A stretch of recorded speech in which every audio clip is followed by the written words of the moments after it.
ನೋಡಿ, ಇವತ್ತು ಬಜೆಟ್ ನಲ್ಲಿ ಏನೆಲ್ಲ ಇತ್ತು ಅನ್ನೋದನ್ನ ಹೈಲೈಟ್ಸ್ ಅನ್ನು ನಿಮ್ಮ ಮುಂದೆ ತೋರಿಸ್ತಾ ಹೋಗ್ತೀವಿ. ಮೊದಲನೇದಾಗಿ ಇಡೀ ದೇಶದ ಜಿಡಿಪಿ ಎಷ್ಟಿದೆ? 7.4. ಕರ್ನಾಟಕದ ಜಿಎಸ್ಡಿಪಿ ಎಷ್ಟಿದೆ? 8.1. ಅಂದ್ರೆ ಅಲ್ಲಿ ಕಡಿಮೆ ಆಗೋಗಿದೆ. ಈ ಹಿಂದೆ ಎಷ್ಟಿತ್ತು, ಈಗ ಎಷ್ಟಿದೆ ಅನ್ನೋದನ್ನ ನಾನು ಮುಂದಿನ ಹಂತದಲ್ಲಿ ಎಕ್ಸ್ಪ್ಲೇನ್ ಮಾಡ್ತಾ ಹೋಗ್ತೀನಿ. ನೋಡಿ, ಇವತ್ತು ಗೃಹಲಕ್ಷ್ಮಿ ಯೋಜನೆಗೆ 28,608 ಕೋಟಿ ರೂಪಾಯಿಯನ್ನ ಮೀಸಲಿಡಲಾಗಿದೆ. 16 ವರ್ಷದ ಒಳಗಿನ ಮಕ್ಕಳಿಗೆ ಮೊಬೈಲ್ ಬಳಕೆ ನಿಷೇಧವನ್ನ ಮಾಡಿದೆ. ಇದೊಂದು ರೀತಿಯಲ್ಲಿ ಪೋಷಕರಿಗೆ ಎಚ್ಚರಿಕೆ ಗಂಟೆ. ಸರ್ಕಾರವೇ ಇಂಥ ಒಂದು ಕಠಿಣ ನಿರ್ಧಾರವನ್ನ ತೆಗೆದುಕೊಂಡಿದೆ ಅಂತಂದ್ರೆ ಪೋಷಕರಾಗಿ ಪ್ರತಿಯೊಬ್ಬರ ಜವಾಬ್ದಾರಿ ಎಷ್ಟಿದೆ ಅನ್ನೋದನ್ನ ಅರ್ಥ ಮಾಡ್ಕೋಬೇಕು. ಇವತ್ತು ಎಷ್ಟೋ ವಿದೇಶಗಳಲ್ಲಿ ಇಂಥ ಒಂದು ನಿರ್ಧಾರವನ್ನ ತೆಗೆದುಕೊಂಡಾಗಿದೆ. ನೀವೇನು ಮಾಡಬೇಡಿ, ನಿಮಾನ್ಸ್ ಒಮ್ಮೆ ಕಾಲ್ ಮಾಡಿ. ತಿಂಗಳಿಗೆ ಎಷ್ಟು ಜನ ಪೇರೆಂಟ್ಸ್ಗಳು ಕಾಲ್ ಮಾಡ್ತಾರೆ ಗೊತ್ತಾ? ಮಕ್ಕಳು ಮೊಬೈಲ್ ಇಲ್ಲದೆ ಒಂಥರ ಮೆಂಟಲ್ ಆಗ್ಬಿಟ್ಟಿದ್ದಾರೆ. ಅವರೆಲ್ಲ ಅವ್ರ ಮೆಂಟಲಿ ಇಲ್ನೆಸ್ ಅನ್ನ ಅನುಭವಿಸ್ತಾ ಇದ್ದಾರೆ. ಒಂದು ರೀತಿಲಿ ಅವ್ರಿಗೆ ಹುಚ್ಚುತನ ಬಂದ್ಬಿಟ್ಟಿದೆ ಅಂತ ಹೇಳಿ ದಿನಾ ಫೋನ್ ಮಾಡಿ ಕೌನ್ಸಿಲಿಂಗ್ ಮಾಡಿ ಇವತ್ತೆಷ್ಟು ಜನ ಮಕ್ಕಳ ಪೇರೆಂಟ್ಸ್ಗಳು ದಿನಾ ಆಸ್ಪತ್ರೆ ಸುತ್ತಾಡ್ತಾ ಇದ್ದಾರೆ. ಸೊ ಹಾಗಾಗಿ ಸರ್ಕಾರ ಇವತ್ತು ತೆಗೆದುಕೊಂಡಂತ ಒಂದು ಕಠಿಣ ನಿರ್ಧಾರ ಪೋಷಕರ ಒಂದು ವಿಚಾರವಾಗಿ ಮಕ್ಕಳ ಭವಿಷ್ಯದ ದೃಷ್ಟಿಯಿಂದ ಇಂತಹ ಒಂದು ನಿರ್ಧಾರವನ್ನ ತೆಗೆದುಕೊಂಡಿದೆ. ಸೊ ಇದನ್ನ ಪೋಷಕರು ಕೂಡ ಪಾಲನೆ ಮಾಡಬೇಕು. ಕೇವಲ ಸರ್ಕಾರದಷ್ಟೇ ಅಲ್ಲ, ಪೋಷಕರ ಜವಾಬ್ದಾರಿ ಇಲ್ಲಿ ತುಂಬಾ ಇದೆ. ಶಾಲಾ ಕಾಲೇಜುಗಳಿಗೆ 15,000 ಬೋಧಕ ಸಿಬ್ಬಂದಿಯನ್ನ ಭರ್ತಿ ಮಾಡಬೇಕು ಅಂತೇಳಿ ಇವತ್ತು ಈ ಒಂದು ಬಜೆಟ್ ನಲ್ಲಿ ತೀರ್ಮಾನವನ್ನ ತೆಗೆದುಕೊಳ್ಳಲಾಗಿದೆ. ಮತ್ತೊಂದು ಪದವಿ ಮತ್ತು ಇಂಜಿನಿಯರಿಂಗ್ ಕಾಲೇಜಿಗೆ 2,000 ಹುದ್ದೆ ಭರ್ತಿ ಮಾಡೋದಕ್ಕೆ ತೀರ್ಮಾನವನ್ನು ತೆಗೆದುಕೊಳ್ಳಲಾಗಿದೆ. ಇನ್ನು ಆರೋಗ್ಯ ಇಲಾಖೆಯಲ್ಲಿ ಖಾಲಿ ಇರುವಂತಹ 2,500 ಹುದ್ದೆ ಭರ್ತಿ. 18 ವರ್ಷದ ಒಳಗಿನ ಮಕ್ಕಳ ಡಯಾಬಿಟಿಸ್ಗೆ ಉಚಿತ ಇನ್ಸುಲಿನ್ ಅನ್ನು ಕೊಡೋದಕ್ಕೆ ಒಂದು ತೀರ್ಮಾನವನ್ನು ತೆಗೆದುಕೊಳ್ಳಲಾಗಿದೆ.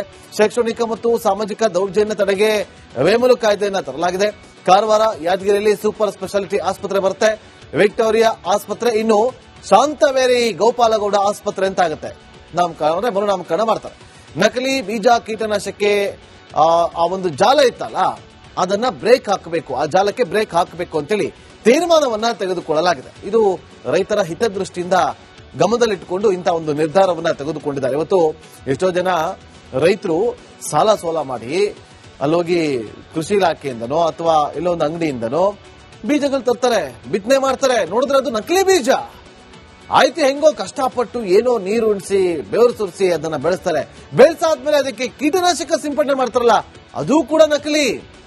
ಅದರಿಂದನೂ ಕೂಡ ಬೆಳೆ ಹಾಳಾಗುತ್ತೆ.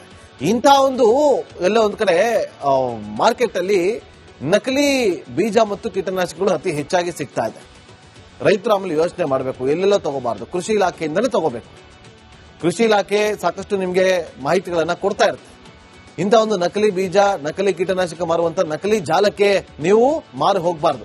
ಅದನ್ನ ಬ್ರೇಕ್ ಹಾಕಬೇಕು ಅಂತೇಳಿ ಸರ್ಕಾರ ತೀರ್ಮಾನವನ್ನ ತೆಗೆದುಕೊಂಡಿದೆ. ನೋಡೋಣ ಇದೇನಾಗುತ್ತೆ ಅಂತೇಳಿ. ಇನ್ನು ಬೆಂಗಳೂರಲ್ಲಿ 158 ಕಿಲೋಮೀಟರ್ ಉದ್ದದ ರಸ್ತೆಗಳ ವೈಟ್ ಟಾಪಿಂಗ್. 158 ಕಿಲೋಮೀಟರ್ ಉದ್ದದ ರಸ್ತೆಗಳ ವೈಟ್ ಟಾಪಿಂಗ್ ಯಾವಾಗ ಮಾಡ್ತಾರೋ ಗೊತ್ತಿಲ್ಲ. ಈಗಲೇ ಟ್ರಾಫಿಕ್ ಇನ್ನು ವೈಟ್ ಟಾಪಿಂಗ್ ಮಾಡಕ್ ಶುರು ಮಾಡಿದ್ರೆ ಇನ್ನೂ ಟ್ರಾಫಿಕ್ ಜಾಮ್ ಆಗುತ್ತೆ. ಈ ವರ್ಷ 41 ಕಿಲೋಮೀಟರ್ ಮೆಟ್ರೋ ಮಾರ್ಗ ಪೂರ್ಣಕ್ಕೆ ಯೋಜನೆಯನ್ನ ಮಾಡಿಕೊಳ್ಳಲಾಗಿದೆ. ಸಾರಿಗೆ ನೌಕರರ ವೇತನ ಬಾಕಿ ಪಾವತಿಗಾಗಿ 1,271 ಕೋಟಿ ಮೀಸಲಿಡಲಾಗಿದೆ. ಮಹಿಳೆಯರಿಗೆ 1 ದಿನ ವೇತನ ಸಹಿತ ಋತುಚಕ್ರ ರಜೆಯನ್ನು ಕೊಡೋದಕ್ಕೆ ತೀರ್ಮಾನವನ್ನ ತೆಗೆದುಕೊಳ್ಳಲಾಗಿದೆ. ಕೆಜಿ ರೇಷ್ಮೆ ಗೂಡಿಗೆ ಇರುವಂತಹ 10 ರೂಪಾಯಿ ಸಾಗಾಣಿಕಾ ವೆಚ್ಚ ಇತ್ತಲ್ಲ, ಅದನ್ನ 20ಕ್ಕೆ ಹೆಚ್ಚಳವನ್ನ ಮಾಡಲಾಗಿದೆ. 38 ಲಕ್ಷ ರೈತರಿಗೆ ಶೂನ್ಯ ಬಡ್ಡಿ ದರದಲ್ಲಿ 30,000 ಕೋಟಿ ಸಾಲವನ್ನ ಕೊಡಬೇಕು ಅಂತ ಅಂದುಕೊಂಡಿದ್ದಾರೆ. ವೈಷ್ಣೋದೇವಿ ಯಾತ್ರೆ ಕೈಗೊಳ್ಳುವವರಿಗೆ 5,000 ಸಹಾಯ. ವೈಷ್ಣೋದೇವಿ ಯಾತ್ರೆಯನ್ನ ಕೈಗೊಳ್ಳುವವರಿಗೆ 5,000 ರೂಪಾಯಿ ಸಹಾಯ ಕೊಡ್ತಾರೆ, ಸಹಾಯಧನವನ್ನ ಮಾಡ್ತಾರೆ. ಇನ್ನು ಇಂದಿರಾ ಆಹಾರ ಕಿಟ್ ವಿತರಣೆಗೆ 6,200 ಕೋಟಿ ನೀಡಿಕೆಯನ್ನ ಮಾಡಲಾಗಿದೆ. ಅಂದ್ರೆ ಇವತ್ತು ಇಂದಿರಾ ಕ್ಯಾಂಟೀನ್ ನ ಅವಸ್ಥೆ ಹೇಗಾಗಿದೆ ಅಂತ ಗೊತ್ತಿದೆ. ಅದನ್ನ ಸರಿಪಡಿಸಿ ಅದರ ಜೊತೆಗೆ ಇದನ್ನು ಕೂಡ ಕೊಟ್ಟರೆ ಒಳ್ಳೇದೇ. ಇನ್ನು ಕೊರಟಗೆರೆ ತಾಲೂಕು ವಡೇರಹಳ್ಳಿಯಲ್ಲಿ ಡ್ಯಾಮ್ ಅನ್ನ ನಿರ್ಮಾಣ ಮಾಡೋದಕ್ಕೆ ಇವತ್ತಿನ ಬಜೆಟ್ ನಲ್ಲಿ ಒಂದಷ್ಟು ತೀರ್ಮಾನವನ್ನು ತೆಗೆದುಕೊಳ್ಳಲಾಗಿದೆ. ಬಜೆಟ್ ನಲ್ಲಿ ಅದನ್ನ ಮಂಡನೆ ಮಾಡಲಾಗಿದೆ. ನೋಡ್ಬೇಕು ಇದರಲ್ಲಿ ಎಷ್ಟೆಲ್ಲ ಆಗುತ್ತೆ ಈ ಒಂದು ವರ್ಷದಲ್ಲಿ ಅನ್ನೋದನ್ನ ಎಲ್ಲರೂ ಕೂಡ ಕಾದು ನೋಡಬೇಕು. ಮುಂದಿನ ಸುದ್ದಿ ಗಮನ ಕೊಡೋಣ. ಇವತ್ತು ಬಜೆಟ್ ನಲ್ಲಿ ಏನೆಲ್ಲ ಇತ್ತು ಅನ್ನೋದನ್ನ ಹೈಲೈಟ್ಸ್ ಅನ್ನು ನಿಮ್ಮ ಮುಂದೆ ತೋರಿಸ್ತಾ ಹೋಗ್ತೀವಿ. ಮೊದಲನೇದಾಗಿ ಇಡೀ ದೇಶದ ಜಿಡಿಪಿ ಎಷ್ಟಿದೆ? 7.4. ಕರ್ನಾಟಕದ ಜಿಎಸ್ಡಿಪಿ ಎಷ್ಟಿದೆ? 8.1. ಅಂದ್ರೆ ಅಲ್ಲಿ ಕಡಿಮೆ ಆಗೋಗಿದೆ. ಈ ಹಿಂದೆ ಎಷ್ಟಿತ್ತು, ಈಗ ಎಷ್ಟಿದೆ ಅನ್ನೋದನ್ನ ನಾನು ಮುಂದಿನ ಹಂತದಲ್ಲಿ ಎಕ್ಸ್ಪ್ಲೇನ್ ಮಾಡ್ತಾ ಹೋಗ್ತೀನಿ. ನೋಡಿ, ಇವತ್ತು ಗೃಹಲಕ್ಷ್ಮಿ ಯೋಜನೆಗೆ 28,608 ಕೋಟಿ ರೂಪಾಯಿಯನ್ನ ಮೀಸಲಿಡಲಾಗಿದೆ. 16 ವರ್ಷದ ಒಳಗಿನ ಮಕ್ಕಳಿಗೆ ಮೊಬೈಲ್ ಬಳಕೆ ನಿಷೇಧವನ್ನ ಮಾಡಿದೆ. ಇದೊಂದು ರೀತಿಯಲ್ಲಿ ಪೋಷಕರಿಗೆ ಎಚ್ಚರಿಕೆ ಗಂಟೆ. ಸರ್ಕಾರವೇ ಇಂಥ ಒಂದು ಕಠಿಣ ನಿರ್ಧಾರವನ್ನ ತೆಗೆದುಕೊಂಡಿದೆ ಅಂತಂದ್ರೆ ಪೋಷಕರಾಗಿ ಪ್ರತಿಯೊಬ್ಬರ ಜವಾಬ್ದಾರಿ ಎಷ್ಟಿದೆ ಅನ್ನೋದನ್ನ ಅರ್ಥ ಮಾಡ್ಕೋಬೇಕು. ಇವತ್ತು ವಿದೇಶಗಳಲ್ಲಿ ಇಂಥ ಒಂದು ನಿರ್ಧಾರವನ್ನ ತೆಗೆದುಕೊಂಡಾಗಿದೆ. ನೀವೇನು ಮಾಡಬೇಡಿ, ನಿಮಾನ್ಸ್ಗೊಮ್ಮೆ ಕಾಲ್ ಮಾಡಿ. ತಿಂಗಳಿಗೆ ಎಷ್ಟು ಜನ ಪೇರೆಂಟ್ಸ್ಗಳು ಕಾಲ್ ಮಾಡ್ತಾರೆ ಗೊತ್ತಾ?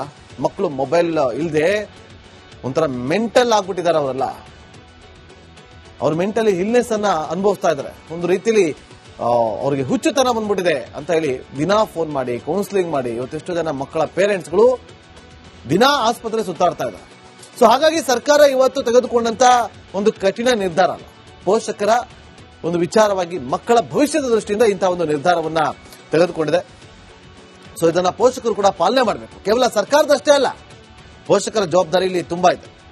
ಶಾಲಾ ಕಾಲೇಜುಗಳಿಗೆ 15,000 ಬೋಧಕ ಸಿಬ್ಬಂದಿಯನ್ನ ಭರ್ತಿ ಮಾಡಬೇಕು ಅಂತೇಳಿ ಇವತ್ತು ಈ ಒಂದು ಬಜೆಟ್ ನಲ್ಲಿ ತೀರ್ಮಾನವನ್ನ ತೆಗೆದುಕೊಳ್ಳಲಾಗಿದೆ. ಮತ್ತೊಂದು ಪದವಿ ಮತ್ತು ಇಂಜಿನಿಯರಿಂಗ್ ಕಾಲೇಜಿಗೆ 2,000 ಹುದ್ದೆ ಭರ್ತಿ ಮಾಡೋದಕ್ಕೆ ತೀರ್ಮಾನವನ್ನು ತೆಗೆದುಕೊಳ್ಳಲಾಗಿದೆ. ಇನ್ನು ಆರೋಗ್ಯ ಇಲಾಖೆಯಲ್ಲಿ ಖಾಲಿ ಇರುವಂತಹ 2,500 ಹುದ್ದೆ ಭರ್ತಿ.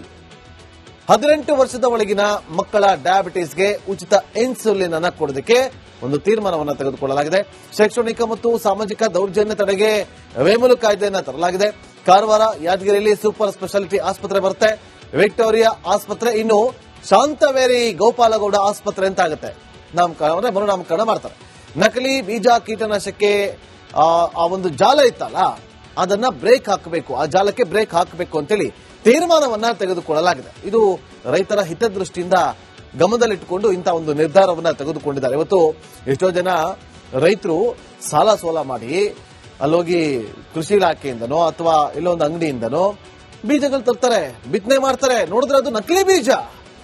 ಆಯ್ತು, ಹೆಂಗೋ ಕಷ್ಟಪಟ್ಟು ಏನೋ ನೀರು ಉಣಿಸಿ ಬೆವರು ಸುರಿಸಿ ಅದನ್ನ ಬೆಳೆಸ್ತಾರೆ. ಬೆಳೆಸಾದ್ಮೇಲೆ ಅದಕ್ಕೆ ಕೀಟನಾಶಕ ಸಿಂಪಡಣೆ ಮಾಡ್ತಾರಲ್ಲ, ಅದು ಕೂಡ ನಕಲಿ. ಆದ್ರಿಂದನೂ ಕೂಡ ಬೆಳೆ ಹಾಳಾಗುತ್ತೆ. ಇಂಥ ಒಂದು ಎಲ್ಲ ಒಂದ್ ಕಡೆ ಮಾರ್ಕೆಟ್ ಅಲ್ಲಿ ನಕಲಿ ಬೀಜ ಮತ್ತು ಕೀಟನಾಶಕಗಳು ಅತಿ ಹೆಚ್ಚಾಗಿ ಸಿಗ್ತಾ ಇದೆ.